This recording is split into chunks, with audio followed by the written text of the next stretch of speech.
یہ ویڈیو عراقی پرفیوم ابو الفضل کے تعاون سے پیش کی جا رہی ہے، جو کہ پاکستان میں لانچ ہو چکا ہے۔ بہترین خوشبو ہے اور اسے ابو الفضل اس لیے کہا جاتا ہے کیونکہ حرم حضرت عباس میں یہی خوشبو استعمال کی جاتی ہے۔ آرڈر کرنے کے لیے واٹس ایپ نمبر پر بسم اللہ الرحمن الرحیم۔ مومنین اکرام، ابھی آپ کے سامنے گورنر پنجاب سردار سلیم حیدر صاحب کی ایک ویڈیو کلپ آپ کو دکھاؤں گا، جس میں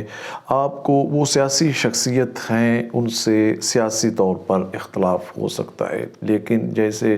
کہ فرمان ہے کہ کون بات کر رہی ہے نا، دیکھو کیا بات کر رہا ہے، یہ دیکھو۔ اور عشق رسول صلی اللہ علیہ وآلہ وسلم کے متعلق سلیم حیدر صاحب نے جو سورہ شورى آیت نمبر 23 کی تفسیر بیان کی، وہ ہمارے لیے ایک پیغام ہے، ان کا واضح اعلان ہے۔ عشق رسول صلی اللہ علیہ وآلہ وسلم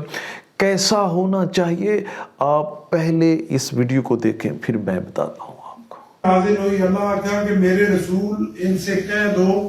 کہ میں اس میں بدلے توڑے کو کچھ نہ منگنا سوائے میری اولاد نہ مودت کرو۔ پہلے محبت ہے، پھر عشق ہے، پھر مودت ہے۔ ساڑھے تے ہر مسلمان دی فرض ہو گیا کہ اولاد رسول نہیں، اولاد نہ محبت کرا۔ جی، آپ نے سنی گورنر پنجاب سردار سلیم حیدر صاحب کی گفتگو کہ وہ ایسے مولانا جو کہ تفرقہ پھیلاتے ہیں، جو کہ بغض اہل بیت دل میں رکھتے ہیں، ان کے لیے یہ میسیج ہے۔ قُلْ لَا أَسْأَلُكُمْ عَلَيْهِ أَجْرًا إِلَّا الْمَوَدَّةَ فِي الْقُرْبَى۔ وہ کہتے ہیں ایک محبت کی منزل ہوتی ہے، پھر عشق کی منزل ہوتی ہے، لیکن حضور علیہ الصلوۃ والسلام نے فرمایا میں تم سے کوئی اجر رسالت کا سوال نہیں کرتا،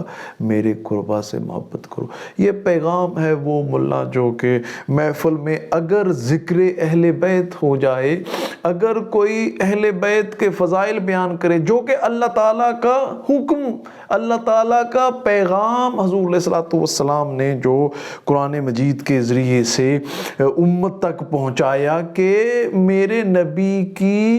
اہل بیت سے، قربا سے مودت کرو، یہ عشق رسول کا دعویٰ کرنے والے عجیب دعویٰ ہے کہ ان کی آل سے دشمنی ہے۔ اگر محفل میں کوئی ذکر اہل بیت کر دے، اور ایک طرف یہ گورنر پنجاب کسی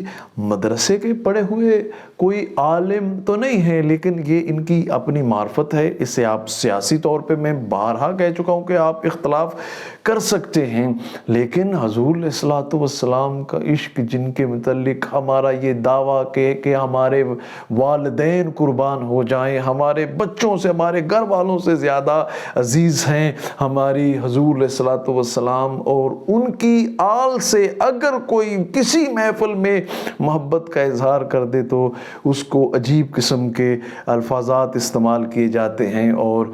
ایسا بھی دیکھنے میں آیا پچھلے دنوں کہ بھئی ایک نعت خواں حضور علیہ الصلوۃ والسلام کی آل کا ذکر کر رہا ہے، اور مجھے تو سمجھ نہیں آتی کہ یہ کیسے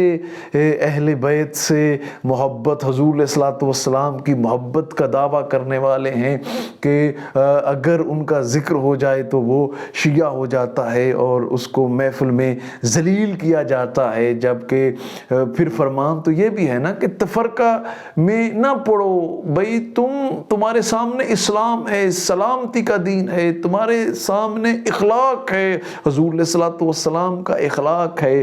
تو ہمیں حضور علیہ الصلوۃ والسلام کے جو یہ گورنر صاحب نے جملے کہے ہیں کہ ہمیں مودت کرنی ہے حضور علیہ الصلوۃ والسلام سے، اللہ تعالی ہمیں عمل کی توفیق عطا فرمائے۔